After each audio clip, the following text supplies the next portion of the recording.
Hey, Dad. Hi, JR. Oh, what's up?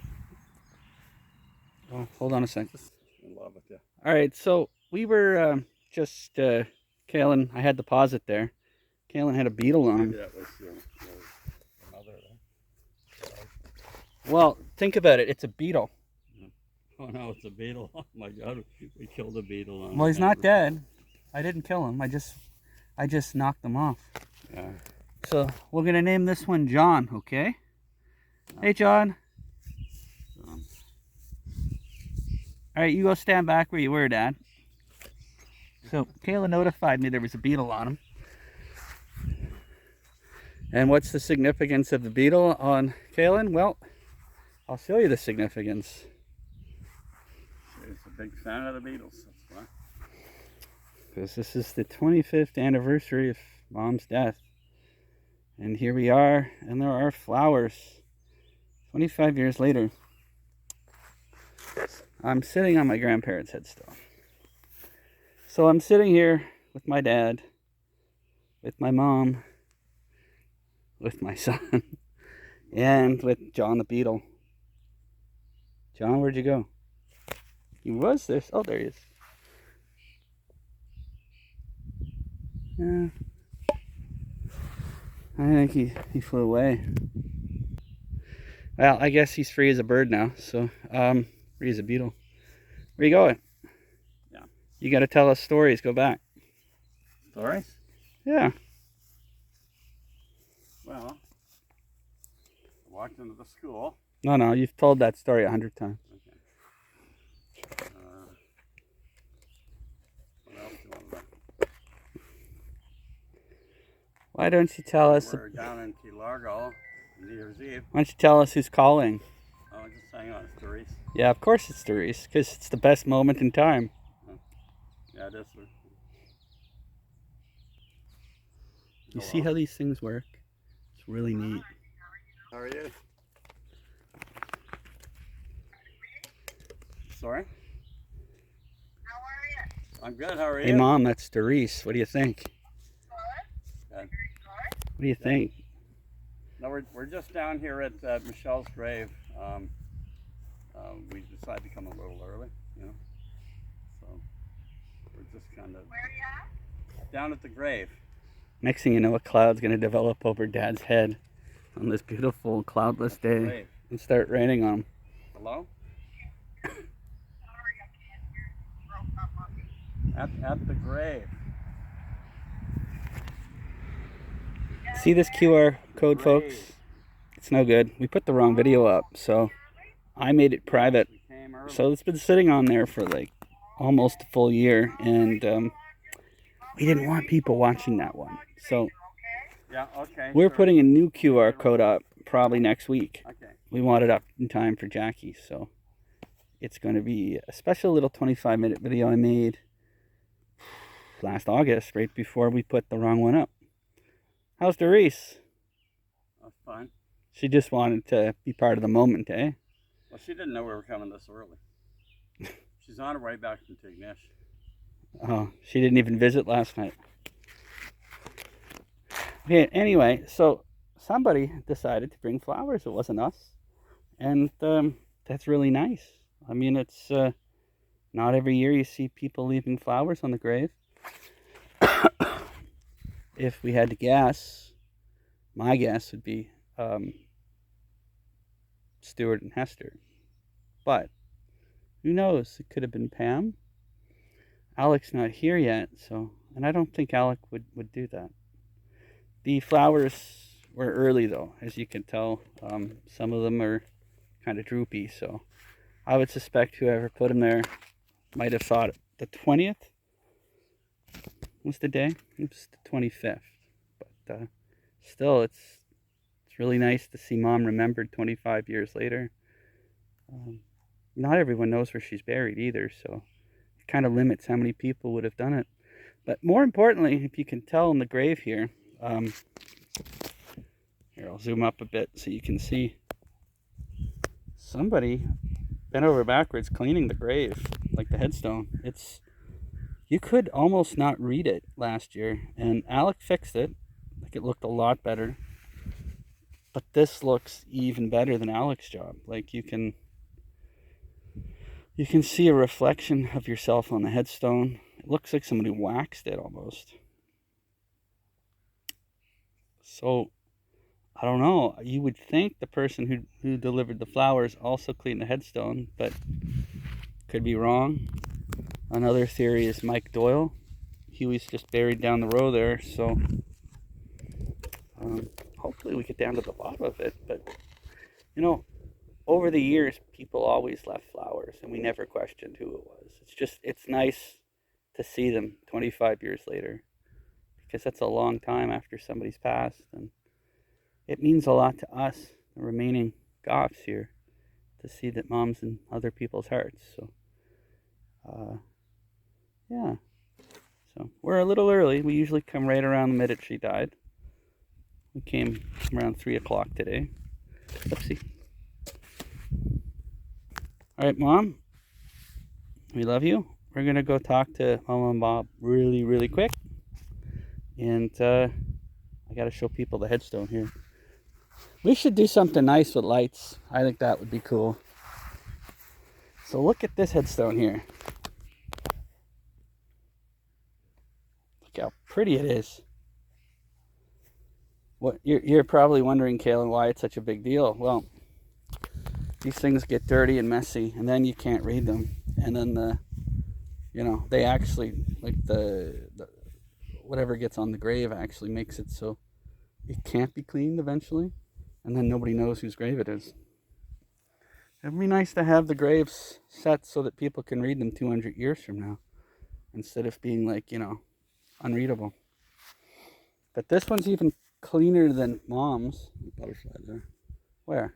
On that tree, on that stone. Yeah. Oh yeah, look.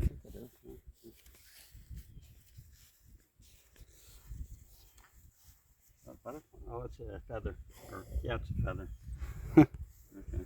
It's a bird though. Yeah. A butterfly would have been cool.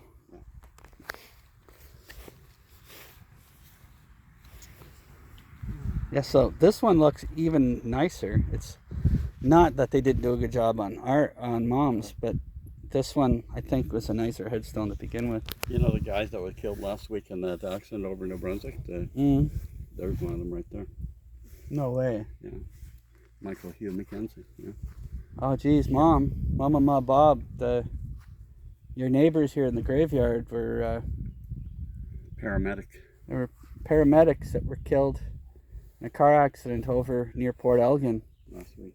Their ambulance blew up, and the driver's right next to you here.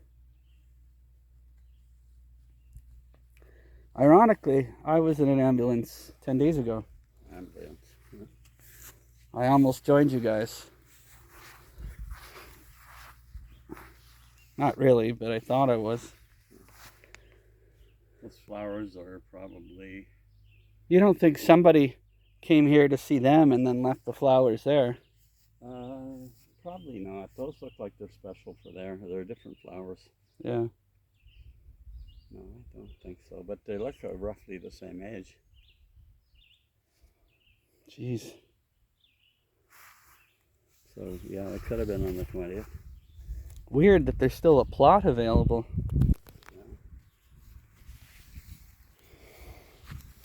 Yeah, so your headstone's looking spick and span. I'm going to guess that whoever cleaned Mom's probably cleaned yours and left the flowers, or maybe the flowers are separate. But I don't know. I could see Pam asking Mike to come out and do it, or Mike suggesting it. That's another idea. But Mike never knew Mom, so I doubt he'd put the flowers there. But anyway, it's cool. Now the graves are legible. Alec doesn't have to work on them when he's here. Dad's hearing aids aren't working well. Yeah, so, and spend some time with Kaylin for a minute. Yeah. Hi, Mama. Hi, Bob. I got Kaylin with me here. He's got 6 girlfriends. Boo. Okay, 1, 2. Take your glasses off for this. Okay, 1, 2. You gotta get your finger in your nose or you're the pig. You're the pig, you get the PIG. Notorious PIG. So I'm letting Mom, Bob, and Mom know that Kaylin got an 89 average in grade 11. Look at how smart he is. Look at his cute little face on him.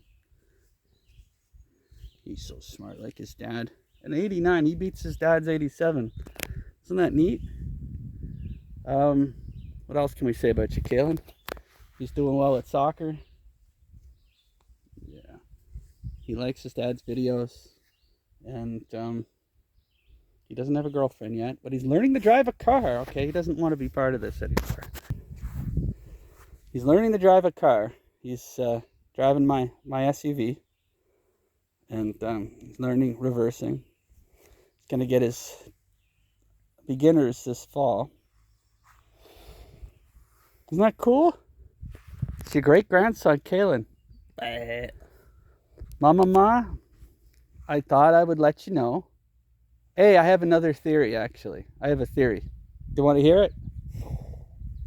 Sure. Auntie B died on June the 26th. Right. Or is it 25th? Yeah. I think it was June 25th, 2026. Auntie B turned 100.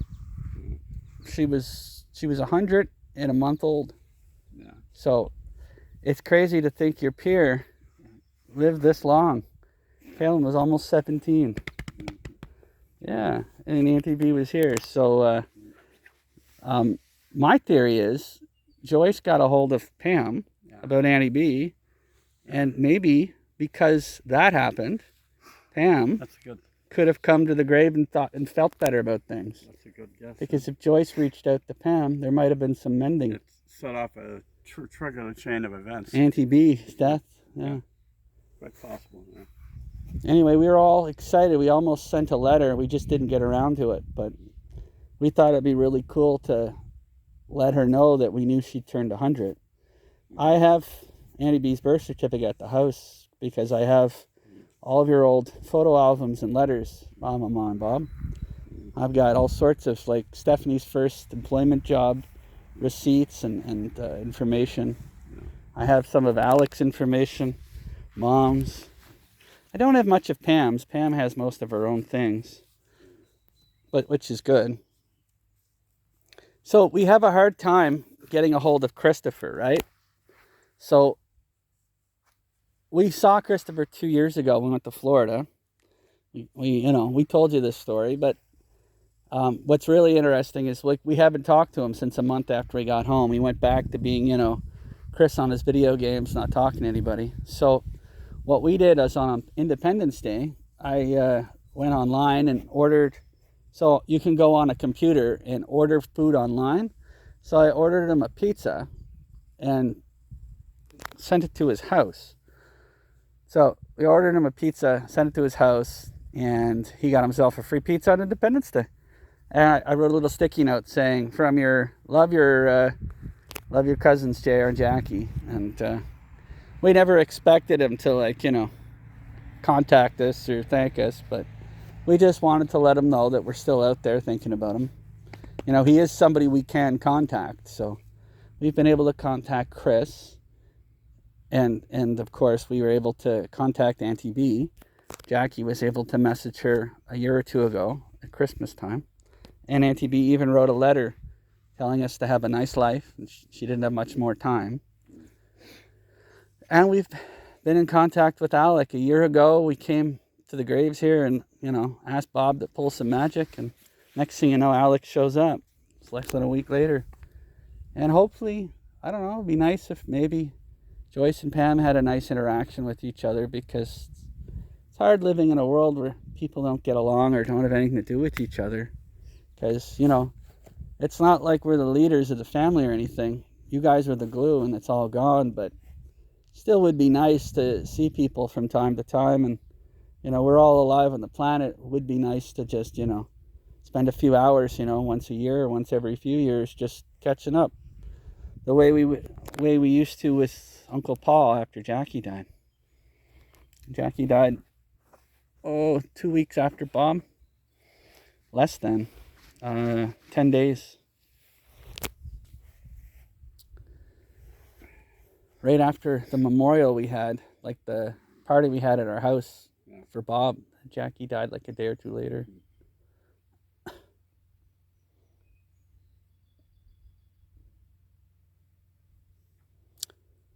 Yeah. And I made a new section to our video, which is really neat. It involves the grapes, the headstones here, and I made a few new sections. It's all done. I'm going to put it on a Blu-ray, on an M-disc. An M-disc, if you guys don't know what an M-disc is, it's a disc that can survive 1,000 years. Now, who cares? It might not survive 100, but it's going to survive a long time. Nothing that's media survives longer than 30 or 40 years. I mean, it could. It's just not in great condition. But an M-disc should keep everything in high definition condition for 100 years. They say 1,000. So, like, that's my goal, is to get all of our media, which is our videos and our pictures, onto an M-disc. Well, on many M-discs. And I'm going to save them for Kalen.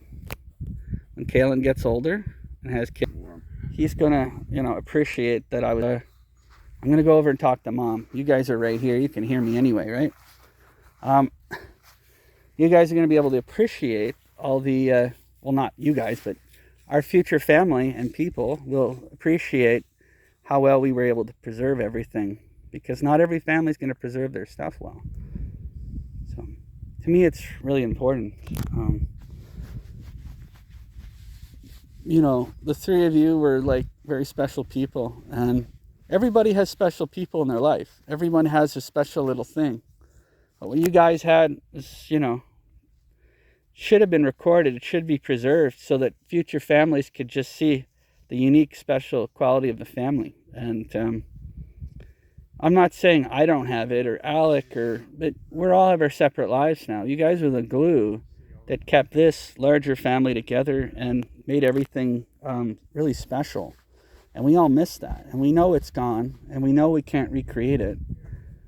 But I try my best every day to recreate it in my own smaller circle and smaller life. So, yeah, that's what we do. These guys are overheated, so they want to get going. But I still haven't had enough time with my mom yet. So now I'm going to talk privately with my mom. And then I'll come back to say goodbye. All right, so we're signing out and saying bye, and that's Ampa. There's me, and there's Kale. Look how tall he's getting. Look, I'm taller. Look, No, look, I'm taller. I'm taller. I'm taller. No, you're not. Yeah, I'm taller. All right, let's get going. Everyone clear out.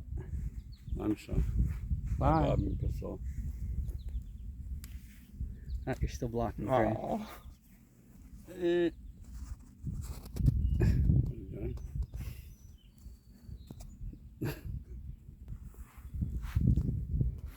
Trying to get one more close-up of the grave.